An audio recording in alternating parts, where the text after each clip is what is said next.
नमस्कार, स्वागत है आपका न्यूज़ लॉन्चर पर। मैं हूं अशोक वानखेड़े, लेकर आया हूं आपके लिए एक्स-रे।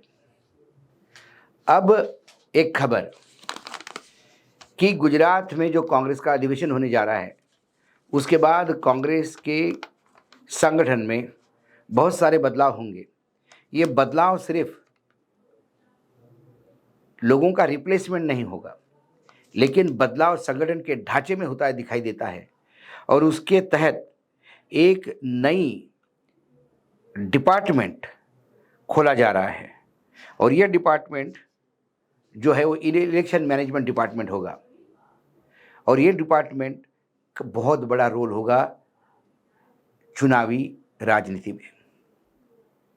क्योंकि कांग्रेस ने अक्सर देखा, जिस हिसाब से कांग्रेस का पुराना ढर्रा चलता आ रहा है, अलग अलग जनरल सेक्रेटरी है, एक स्क्रीनिंग कमेटी बनती है, जनरल सेक्रेटरी ऑर्गेनाइजेशन सबका बॉस बनकर दिल्ली में बैठा रहता है और फिर नीचे स्क्रीनिंग कमेटी और बहुत सारी नौटंकियाँ होती हैं और नौटंकियों के बाद एक सूची आती है, वो सूची ऊपर आती है। लेकिन आज तक ऐसा कोई डंके की चोट पे नहीं कह पाया कि स्क्रीनिंग कमेटी ने दिए हुए नामों को ही सूची में परिवर्तित होती दिखाई देता है। फिर खेल शुरू होता है जनरल सेक्रेटरी ऑर्गेनाइजेशन के लेवल पे, फिर लोगों की एडजस्टमेंट शुरू हो जाती है और फिर टिकट बंटवारा होता है और जब टिकट बंटते हैं तो चुनाव हारना उसी दिन तय होता है, क्योंकि जो डिपॉजिट जब्त करने वाले उम्मीदवार हैं उनको ही निकाल निकाल के लाया जाता है।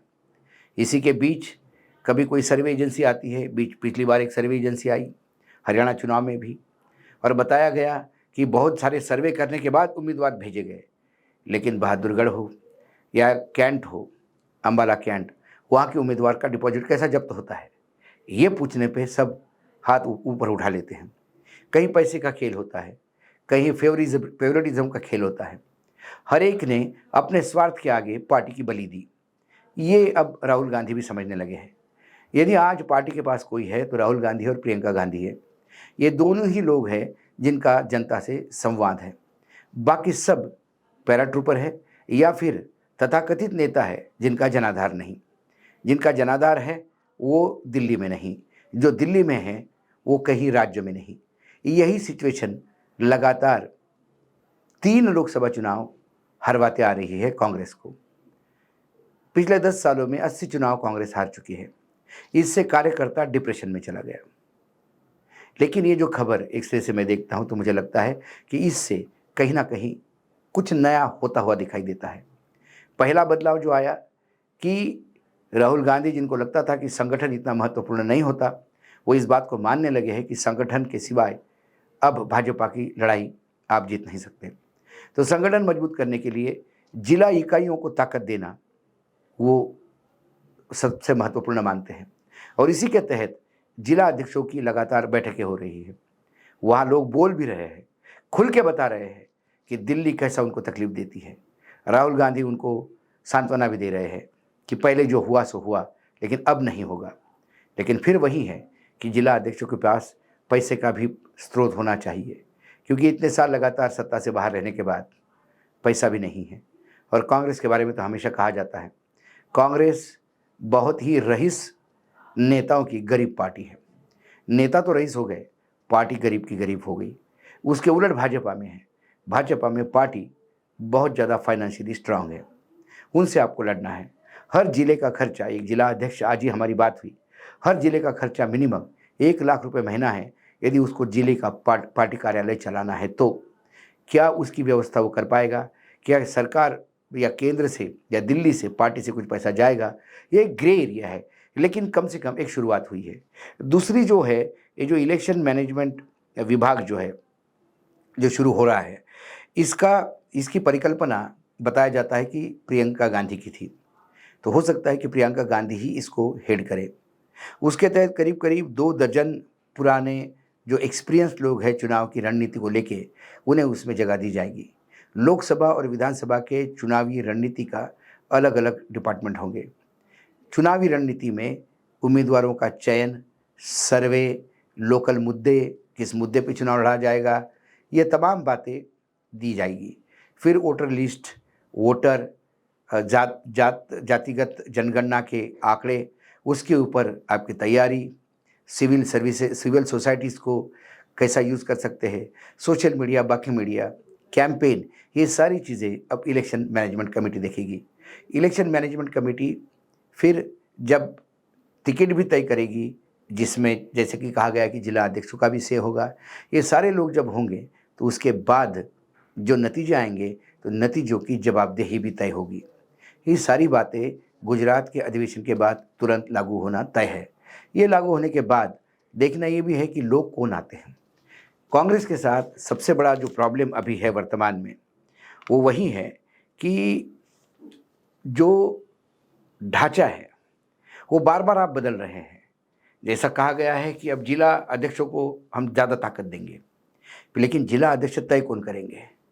जिला अध्यक्ष फिर जनरल सेक्रेटरी ऑर्गेनाइजेशन के ही घर से लिस्ट जाएगी, तो फिर जिला अध्यक्ष वहीं होंगे जो रबर स्टैंप के जैसे काम करेंगे।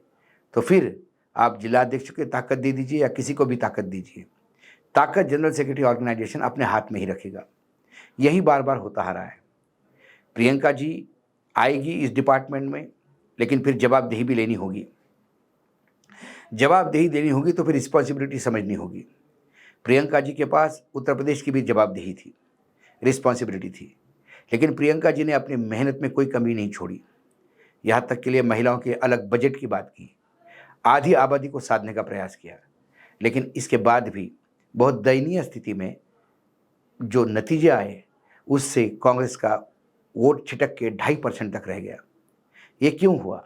यदि इसका थोड़ा विवेचन करें या आत्मपरीक्षण करें तो समझ में आता है कि पूरी प्रियंका जी की मेहनत पे उनके टीम संदीप सिंह जैसे लोगों ने पानी फेर दिया। भयानक भ्रष्टाचार, भयानक बाकी चीज़ें जिसकी हम यहाँ चर्चा भी नहीं कर सकते, ऐसी भी चीज़ें वहाँ हुई। और फिर लोग 1500, 1800 ऐसे वोट पाकर 15,000, 18,000, मतलब इतने भी वोट नहीं पाए, डिपॉजिट कई जगह जब्त हो गए। इस बार प्रियंका जी भले ही इसको हेड करें, लेकिन फिर लोग ठीक रखने चाहिए। लोग ऐसे होने चाहिए कि जो जवाबदेही तय करे। फिर चुनाव, मतलब हम कई बार देख रहे हैं स्क्रीनिंग कमेटी बनती है, वही स्क्रीनिंग कमेटी के चेयरमैन जो हरियाणा में हैं वो फिर किसी और कमेटी में रहते हैं बिहार में, और हरियाणा का जो दूसरे कमेटी में था वो बिहार में स्क्रीनिंग कमेटी में बनता है। लेकिन हरियाणा की हार के बाद क्या स्क्रीनिंग कमेटी ने जवाबदेही तय कर ली? क्या जिन लोगों ने, यदि अंबाला कैंट का टिकट जिसने मांगा, क्या उसको पूछा गया कि ये पार्टी को शहीद किसने करवाया? डिपॉजिट जब्त करने वाला उम्मीदवार आपने कैसा चुना? और इस पार्टी के इस कॉन्स्टिट्यूंसी के हार के लिए कौन जिम्मेदार है? एक महिला विधायक जो 2 टाइम की विधायक थी और तीसरे बार उसके जीतने के पूरे चांसेस थे, उसको छोड़ के एक नई महिला को वहाँ भेजा जिसका डिपॉजिट जब्त हो गया, और जो विधायक इंडिपेंडेंट लड़ी उसको 50,000 से ज़्यादा वोट मिलते हैं। क्या कभी इसका विवेचन किया गया? क्या कभी ये देखा गया कि उस उम्मीदवार को किसने भेजा, किसने रिकमेंड किया उस उम्मीदवार को, उसका इंटरेस्ट क्या था? और यदि वो इतना ना समझ है कि जिसको जिता हुआ उम्मीदवार समझ के जाता भेजता है और उसका डिपॉजिट जब्त होता है, तो फिर उसको उस ओहदे पर रहने की जगह नहीं है। लगातार ये परिवर्तन करने होंगे, ये छलनी से छलना होगा। जो लाइबिलिटीज़ है पार्टी पे उनको नमस्ते करनी होगी। और फिर जो लोग हैं जो वाकई रिजल्ट दे सकते हैं, ऐसे लोग यदि प्रियंका गांधी और राहुल गांधी के साथ जुड़ते हैं तो यकीनन 2029 का चुनाव है वो बहुत इंटरेस्टिंग होगा, और सारा देश कांग्रेस की तरफ देखेगा कि क्या कांग्रेस अल्टरनेटिव दे सकती है। लेकिन यदि डिपार्टमेंट नया खोलोगे और यहीं संदीप सिंह और वो कुनबा वही काम करेगा, वही वेणुगोपाल और उनकी टीम रहेगी, तो फिर रिजल्ट बहुत मुश्किल है। गाड़ी आप कितनी भी नई लीजिए, लेटेस्ट मॉडल ले लीजिए, लेकिन ड्राइवर आपका वही है जो नींद में बार बार एक्सीडेंट करता है, वो गाड़ी नहीं चला पाएगा, वहीं झटके देते हुए चलाएगा। इसलिए सबसे पहले ड्राइवर का इलाज करना ज़रूरी है। ये ड्राइवर बदलने चाहिए। जब तक आप ह्यूमन रिसोर्स प्रॉपर, यदि मैनेजमेंट की भाषा में कहें तो ये जो ह्यूमन रिसोर्स है, जब तक ये नहीं बदलाव करोगे तब तक नया प्लानिंग धाराशायी होगा। उत्तर प्रदेश में जिला अध्यक्षों की नियुक्ति में अभी अभी देखने को मिला, ज़्यादा पुरानी बात नहीं है, वहाँ आज भी लोग विद्रोह कर रहे हैं, आज भी जनरल सेक्रेटरी इंचार्ज की गाड़ी घेरी जा रही है, आज भी अध्यक्ष को वहाँ लोग गाली दे रहे हैं। क्यों? क्योंकि इतनी बड़ी एक्सरसाइज करने के बाद आखिर लिस्ट दिल्ली से तय हुई, और जो लिस्ट दिल्ली से तय हुई वो कोई रिजल्ट देने वाले लोग नहीं हैं। ये हर बात पे यदि पार्टी खड़ी करनी है तो फिर स्वार्थ दूर रखना होगा, अपनी दोस्ती दूर रखनी होगी। कौन अपना दोस्त है, कौन काम करने वाला है, इसकी पहचान करनी होगी। कम से कम तमाम जिला अध्यक्ष जो आए हैं, उनके कई जिला अध्यक्षों से बात होती है जो लगातार मीटिंग में आए, उन सब का रोना यही है कि दिल्ली बर्बाद करती है। दिल्ली जिस दिन हमको जिला इकाई में आबाद होने देगी, उस दिन पार्टी आबाद हो जाएगी। आज एक सिरे में इतना ही, कल फिर आता हूँ किसी विषय के साथ। तब तक के लिए नमस्कार। देखते रहिएगा न्यूज़ लॉन्चर।